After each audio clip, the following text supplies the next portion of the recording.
All right. Well, welcome to today's rooms session. We have Sarah Sullivan here. She is our agent success and account representative for us at SkySlope. And so she is going to be giving us a training today on managing our documents with SkySlope.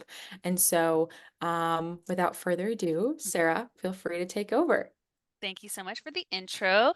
Hi, everyone. Thank you all so much for watching this session. As she said, my name is Sarah. I'm a customer success manager here at SkySlope. And today we're going to be covering how to manage your documents. And so right now I am starting on my demo account. I'm on the SkySlope homepage. And the first thing we're going to do is go ahead and jump into one of our already created transactions.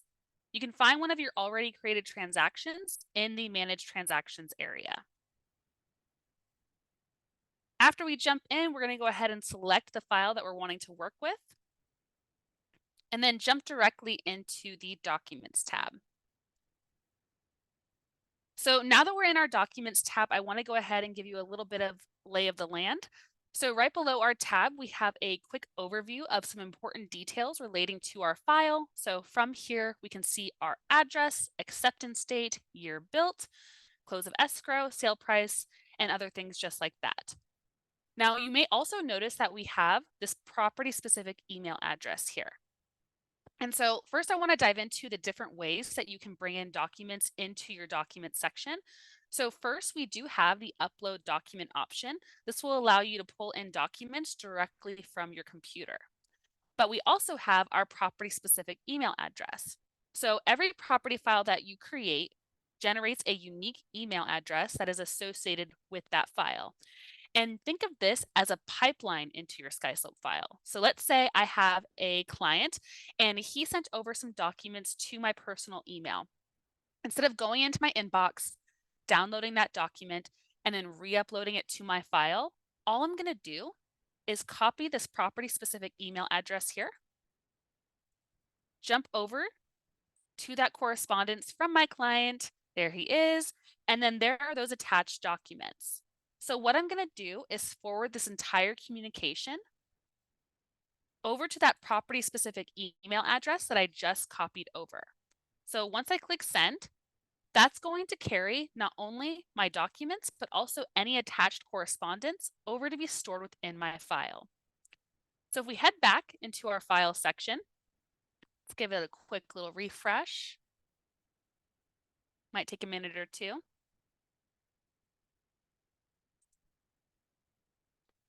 There we can see our disclosures packet is now readily available in our documents tab. So we just successfully uploaded a document using this property specific email address. So I highly recommend, if you are the kind of person who is getting lots of documents via email, CC those property specific emails on those threads so those documents can continue to import into this section. So now that we know how to bring in documents into our file, once they're uploaded, they're going to appear here in our document section in chronological order. And from here, I can see the document name, whether or not that document is assigned to an item on the checklist. If we scroll down here, we can see that we have a few that are assigned, and you'll always know which ones because they'll have this little paper clip here indicating so. And if you're ever curious about what checklist item this document is assigned to, all you need to do is go ahead and hover over that paper clip, and a little pop-up will let you know which checklist item it's assigned to. We also have the ability to preview our documents. So obviously, if we click onto the document itself, it'll open up in another tab where we can review that document just like this. But let's say we just want to take a sneak peek at what this document looks like. All we need to do is go ahead and hover over this little eyeball here. This is going to pop up this window here where I have a direct view of the document there. Right next to the preview section, we have the date uploaded, and we can also see how many views the document has itself. Right below that, we have our split option. So if you're working with a big disclosure packet like we have here, you have the option to split out your documents into individuals. And you can also rename the document itself. So let's say I wanted to rename this document. We'll call it our seller advisory. Ooh. Go ahead and click save. We also have the ability to rotate our documents from this section. So now that we kind of know our way around, I also want to touch on these different buttons here at the top. So once we have documents into this section, we have all these different ways to download them, assign them, organize them, and share them with other users. So for example, let's say that I have a ton of photos of my property and I want to, get them together in a group so that they're easily accessible when I need them. A good thing for me to do would be able to create a new folder. We'll label it prop photos. So now we have this folder created, and if you scroll down, you can see it here, just above the trash section. And if I wanted to pull in specific photos or documents into that specific folder, all you would need to do is select the files that you're wanting to pull into that folder, and then click the Move drop-down button located here at the top. And from here, you can decide whether you want to put them in the trash, assign them to another folder, or keep them in your main documents. But I want to go ahead and move these into our property photo section. As you can see, they've disappeared from the main docs area, but if we scroll down and open up that folder, there are those documents organized for us just the way we want. Right next to our Add Folder section, we have the option to download files. So if you're looking to download all of your different files, all you would need to do is go ahead, click the Select All button, and click Download. And it's going to provide you with a zipped file so that you can send those to your client, agent on the other side, whoever needs access to those documents. This will allow you to do so.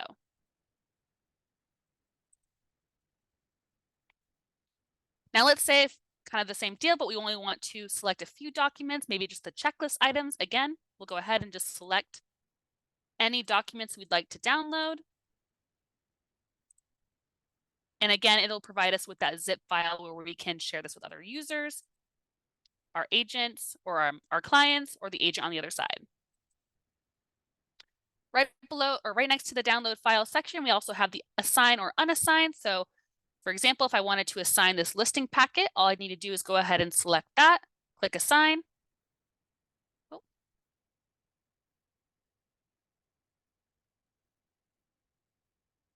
okay.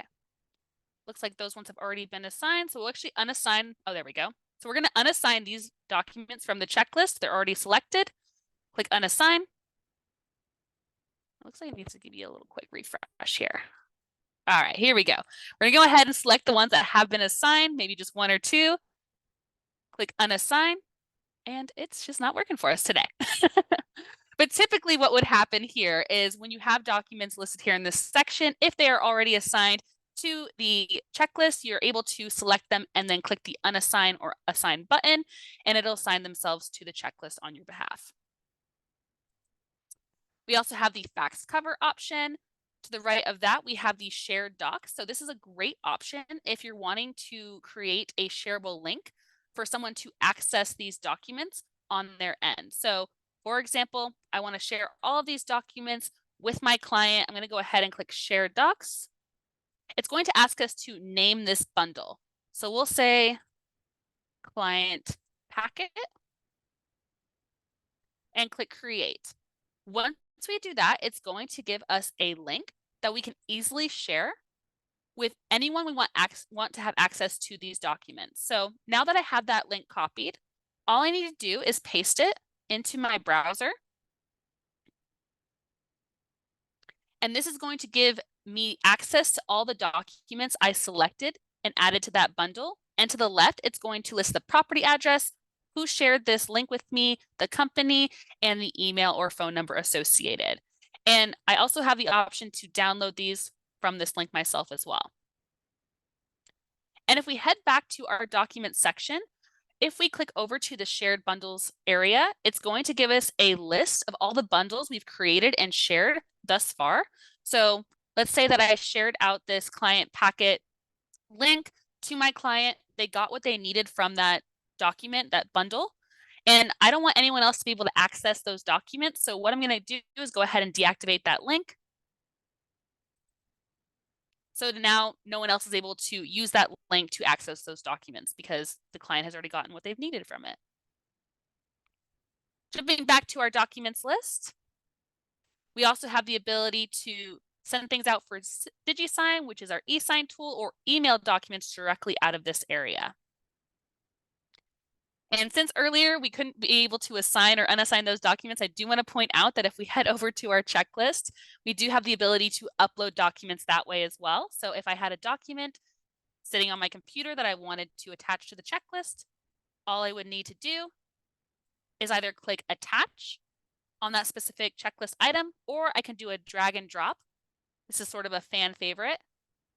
So if we pull over our document, place it directly onto the checklist item, it automatically attaches itself and is turned in for review. And that about covers the document side of things. I'm not sure if anyone has any questions. If you do, feel free to reach out. I also want to point out that we have an amazing support team. They are 24/7, 365. You can always reach them by selecting this little guy with the headset on. If you click on him, it takes us right over to the SkySlope support page where we have 3 different avenues of contacting support. The first way is by selecting the chat button in the lower right-hand corner. This will connect you with chat immediately.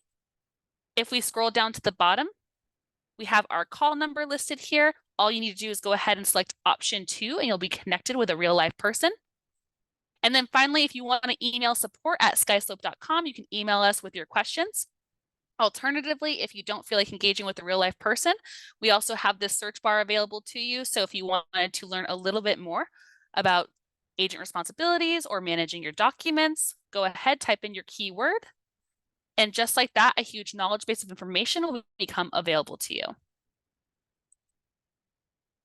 If we scroll down, we also have your on your time trainings, including our most popular topics. You can browse specifically by product. And then last but not least, if you have any ideas about how we can better support you or your team, please let us know by posting right here in this section. This area is directly monitored by our CEO, Tyler, and our product development team. Any ideas in here are upvoted. The ones with the most upvotes are looked into and prioritized for different product releases. So definitely get in there and tell us what you want to see. All right. Thank you, everybody. I really appreciate your time. Awesome. Thank you so much, Sarah. We really appreciate you having you here. Yeah, happy to do it. Happy to have you. All right. We can go ahead and